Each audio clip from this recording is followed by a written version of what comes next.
Bhagavate Vasudevaya. Om Namo Bhagavate Vasudevaya. Narayanam Namaskritya Naram Chaiva Narottamam Devim Saraswatim Vyasam Tato Jayamudire Nashtaprayeshu Bhadreshu Nityam Bhagavata Sevaya Bhagavati Uttam Shloke Bhakti Bhagavati Naistiki. So continuing with the discussion on Srimad Bhagavatam, Canto 4, Chapter 4, Sati quits her body, text number 15 onwards. So Sati is very angry at Daksha, her father, and she's telling her all the glories of Lord Shiva, telling him the glories of Lord Shiva. Yat padmam mahattam mano alibhir nishevitam brahmrasa subarthihi lokasya yad varshati chashishav arthinas tasmai bhavan dhruyati vishvabandhave. You are envious of Lord Shiva, who is the friend of all living entities within the three worlds. For the common man, he fulfills all desires, and because of their engagement in thinking of this lotus feet, he also blesses higher personalities for seeking after Brahmananda, transcendental bliss. Ordinarily, there are two classes of men. One class who are grossly materialistic, want material prosperity, and their desires are fulfilled if they worship Lord Shiva. Lord Shiva, being very quickly satisfies the material desires of the common man very quickly. Therefore, it is seen that ordinary men are very much apt to worship him. Next, those who are disgusted or frustrated with the materialistic way of life worship Lord Shiva to attain salvation, which entails freedom from material identification. One who understands that he is not the material body, but the spirit soul, is liberated from ignorance. Lord Shiva also offers that facility. People generally practice religion for economic development to get some money. For by getting money, they can satisfy their senses. But when they're frustrated, they want spiritual Brahmananda, as merging into the Supreme. These four principles of material life, religion, economic development, sense gratification, and liberation, exist. Dharma, Artha, Kama, and Moksha. And Lord Shiva is a friend of both the ordinary man and the man who is elevated in spiritual knowledge.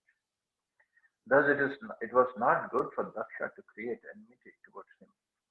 Even Vaishnavas, who are above both the ordinary and the so-called elevated men in this world, also worship Lord Shiva as the greatest Vaishnava. Thus, he is a friend of everyone, the common man, the elevated man, and the devotees of the Lord. So, no one should disrespect or create enmity towards Lord Shiva. So, that is, as we discussed earlier, that is the position of Lord Shiva. Everybody loves him.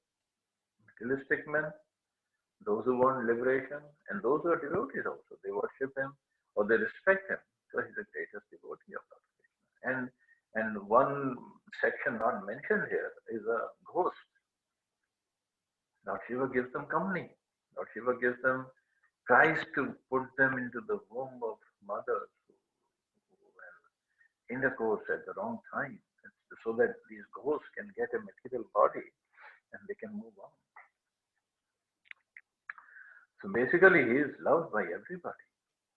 So how can Daksha has any enmity towards him? Kim va Shivakyam Shivam vidustvadanye Brahmadayastam avakire jata shamshani tanmalya bhasmnre kapalya vasat pishacha ye murtha abhir dadati tacharnav srishtam. Do you think that greater, more respectable personalities than you, such as Lord Brahma, do not know this inauspicious person who goes under the name of Lord Shiva?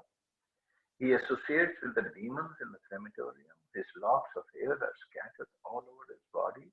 He is garlanded with human skulls and smeared with ashes from the crematorium.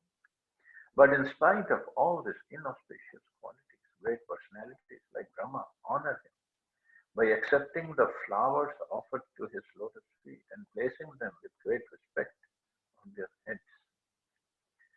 Now Sati is telling Daksha, so do you think only you see this inauspicious qualities? Do you think your father Brahmaji, he doesn't know these qualities about Lord Shiva? That he lives in crematorium and why he still gives him so much of respect that he accepts the flowers offered at the lotus feet of Shiva on his head, and other demigods also do the same thing. Basically, she's telling that you are the one who don't know the glories of Lord Shiva. Everybody else does actually. It's useless to condemn a great personality like Lord Shiva, and this is being stated by his wife Sati to establish the supremacy of her husband. First, she said, "You call Lord Shiva inauspicious because he associates with demons in crematoriums, covers his body with the ashes of the dead, and garlands himself with the skulls of human beings. You have shown so many defects, but you do not know that his position is always transcendental. Although he appears inauspicious, why do personalities like Brahma respect the dust of his lotus feet and place on their heads with great respect those very garlands which are condemned by you? Means the garlands of the skulls and the bones. Since Sati was a chaste woman and the wife of Lord Shiva, it was her duty to establish the elevated position of Lord Shiva, not only by sentiment but by facts. So, chastity of a wife to husband is not that she she just obeys exactly whatever her husband says and or just cooks whatever he wants and whatever the uh, thoughts we have. Chastity actually is to defend the position of her husband and establish the elevated position of her husband. That is real chastity.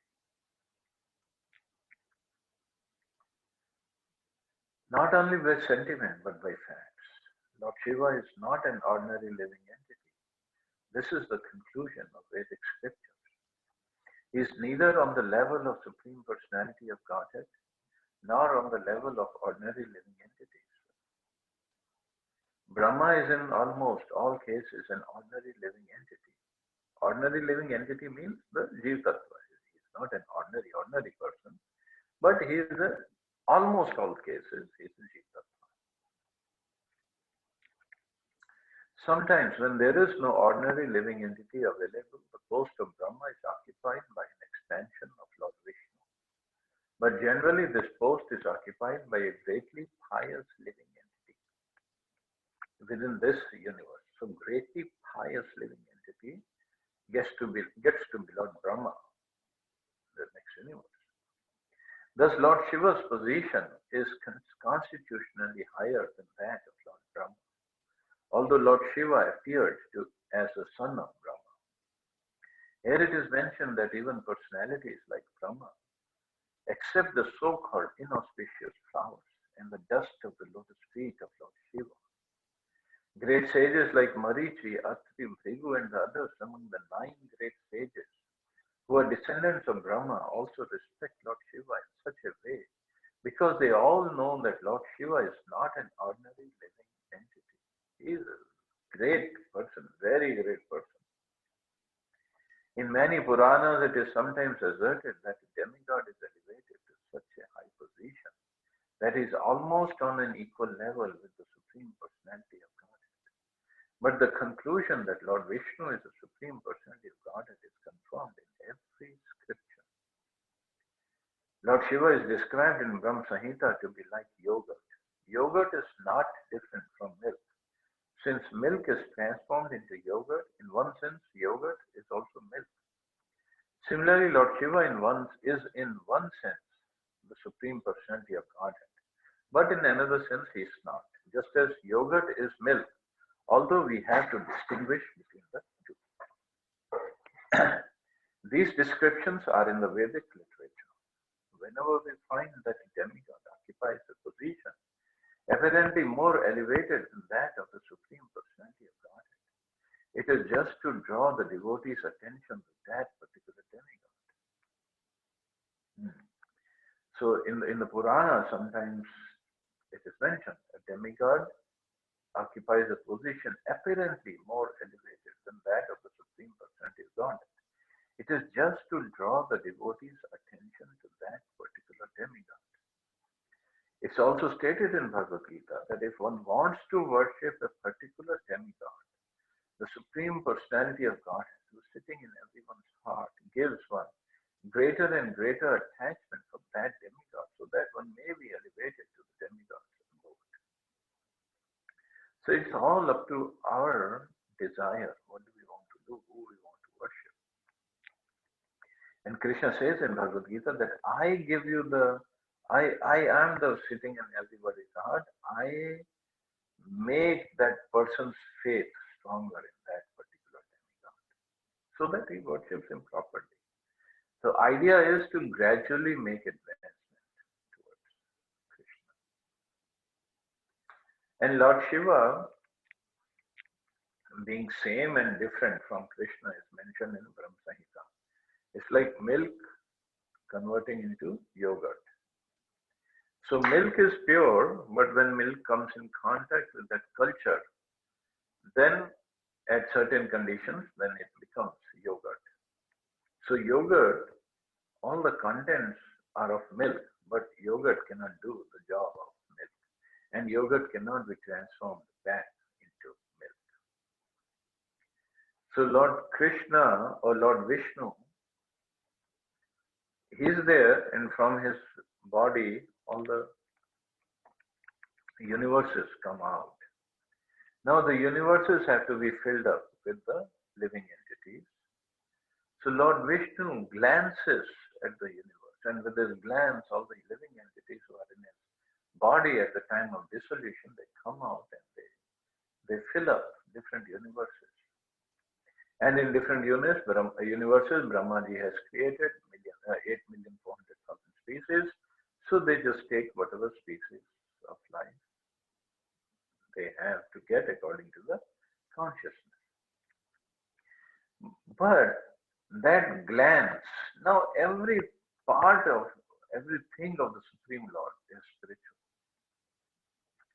So the glance is also spiritual, but when it has to bring the living entities into a universe, means the universe is in the material mode, especially the ignorance we have studied earlier. So that glance comes in contact with the material universe, which is in ignorance. So that glance personification is Sadashiva. So everything is a person. So glance is also a person. So that personification is Sadashiva because he comes in contact with the material modes of nature. So that material mode of nature is like acting like the culture, which is turning milk, Lord Vishnu, into yogurt, which is Shiva or Sadashiva. And Shivji is expansion of Sadashiva in every universe. So in a way, there is no difference, and in a way, there is difference between Lord Vishnu and Sadashiva. So this is what Sati is trying to explain. By worshipping demigods, one can elevate himself to the abodes of the demigods. Similarly, by worshipping the Supreme Personality of Godhead, one can be elevated to the Supreme Kingdom. This is stated in different places in Vedic literature. Here, Lord Shiva is praised by Sati, partially due to her personal respect for Lord Shiva, since he is her husband, and partially due to his exalted position, which exceeds that of ordinary living entities, even Lord Brahma. But Daksha is so proud of his position and at the same time so envious of Lord Shiva that he cannot see, cannot understand position of Lord Shiva. The position of Lord Shiva is accepted by Lord Brahma, so Daksha, Sati's father, should also recognize him. That was the point of Sati's statement. She did not actually come to her father's house to participate in the function, although before coming she pleaded with her husband that she wanted to see her sisters and her mother. That was a plea only, for actually at heart she maintained the idea that she would convince her father, Daksha, that it was useless to continue being envious of Lord Shiva. That was her main purpose. When she was unable to convince her father, she gave up the body he had given her, as will be seen in the following verses. So Lord Shiva's position is so great, even in Krishna Leela. Um, when we go to Gokul, so Gokul is where Krishna and Balram they had spent their babyhood.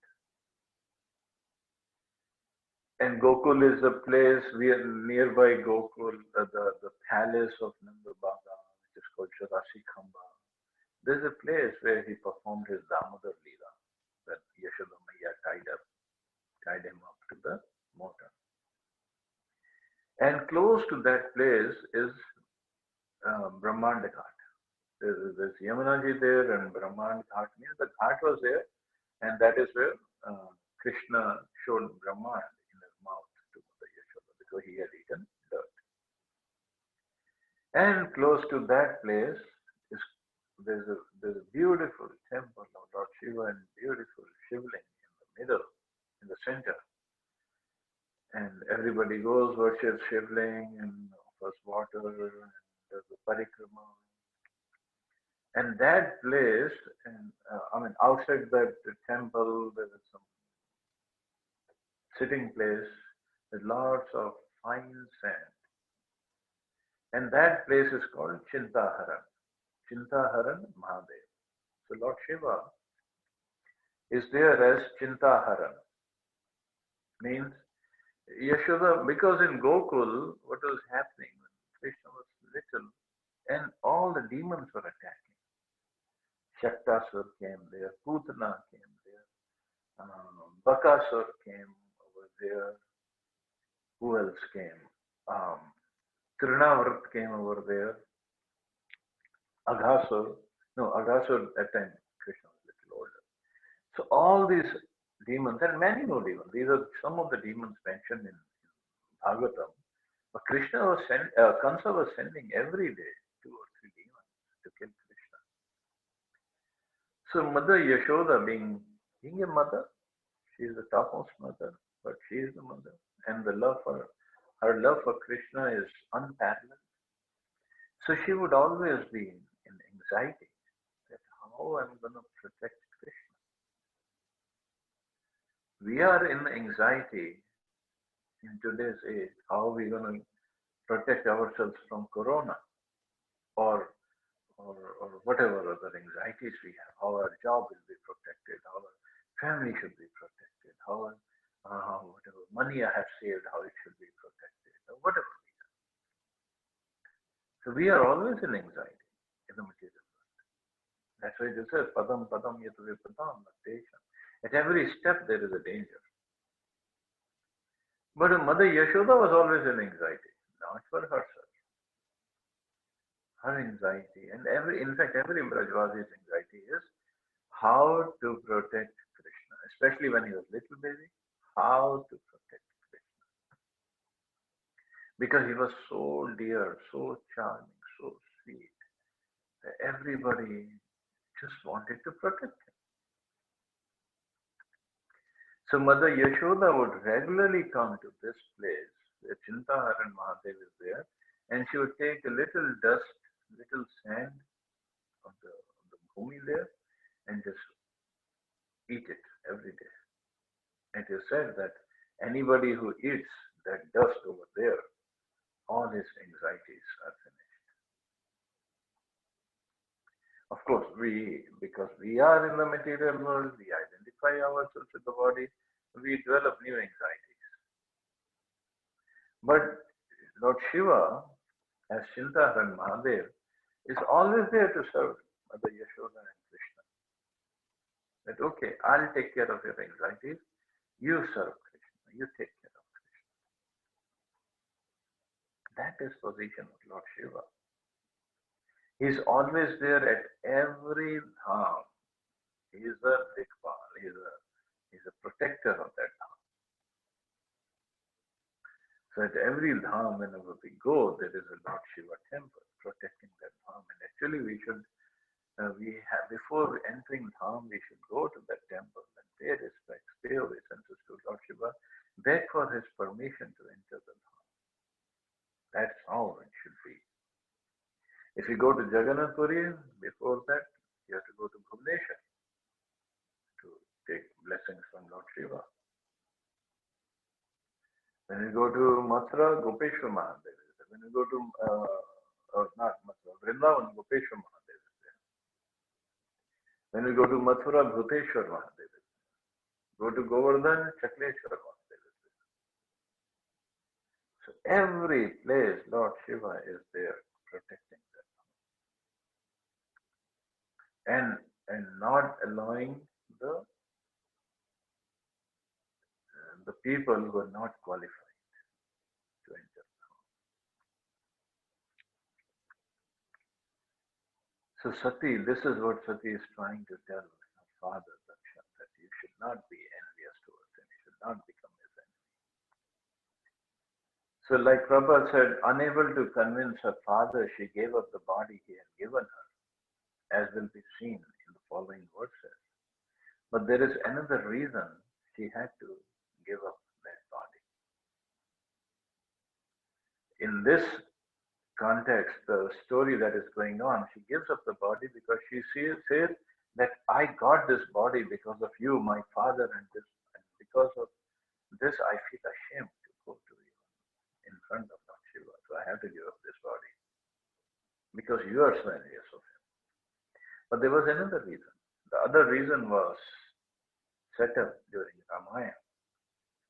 When Mother Sita was kidnapped by Ravan, and Ram and Lakshman, they were crying. Lord Ram was crying, and then both were searching for Sita in the forest.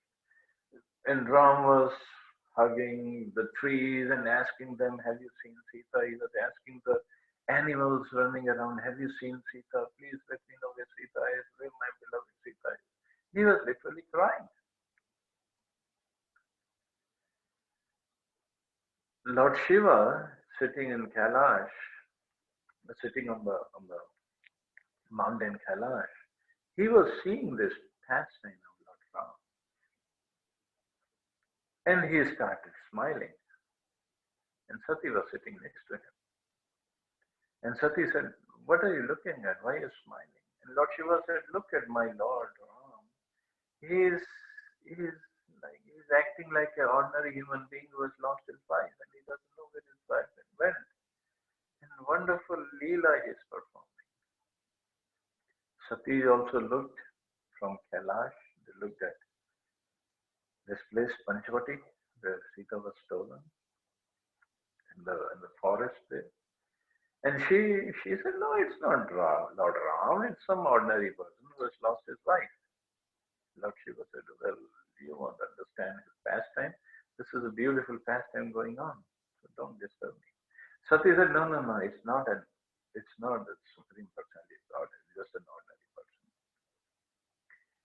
And she said, "Okay, to prove myself, I'll go and test him." Lord Shiva said, "Okay, if you want to go and test, but this is my Lord." So Sati went to that forest and she took up the form of Mother Sita and she sat under a tree on the path where Ram was going to go.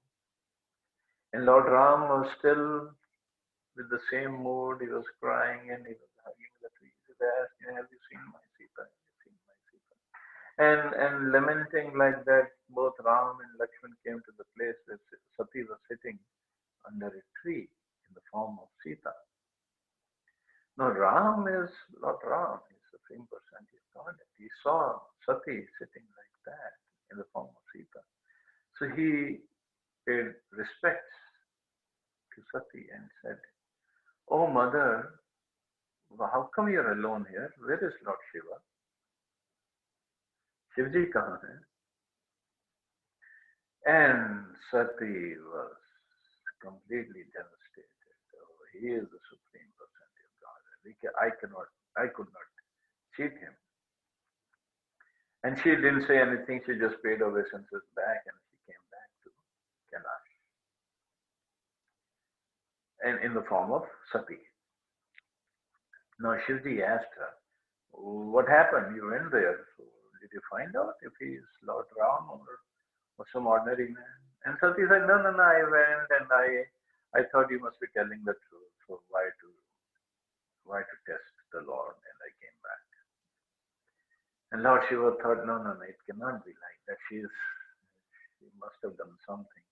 So Shivji went into meditation, and he saw everything what happened. And then he told Sati, "My Lord called you mother, so I cannot treat you like my wife."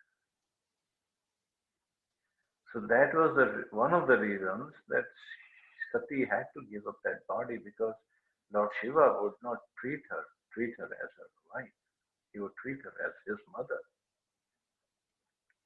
So she had to give up that body because there was no husband-wife relationship anymore. So that is why also she gave up that body in this incident. And then she takes a birth again as Parvati, daughter of Himalayas, and again Shivji marries her. So beautiful stories, they're all intertwined, and gives good teachings to all of us. So anyway, we'll stop here. See anybody has any questions or comments.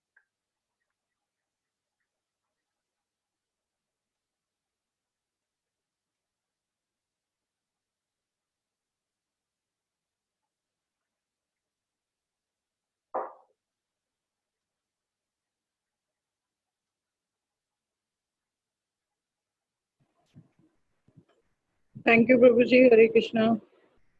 Thank you so much, sir. Thank you. प्रभुजी, जो रामायण में जो अभी जो आपने बताया, जैसे सती का है जो, उसका जिक्र कहीं भागवतम में भी आता है क्या? भागवतम में भगवान राम की लीला इतनी ज्यादा नहीं बताई गई है। ओके। 9th कैंटो में भगवान राम का आता है थोड़ा सा, but then Shukdev Goswami says, "Oh, you know about Ram." So actually, he wanted to get to Krishna Leela. So he just stepped over. He said, "Ram के बारे में रामायण से पढ़ लेना." Like kind of thing. Okay, okay. He had to get to 10th canto where Krishna Leela had to start. That's Okay. So he didn't go in much detail in that. Okay. Thank you, Prabhuji. Thank you. Okay, so we can stop here. You all have a safe and wonderful day. Hare Krishna. Hare Krishna.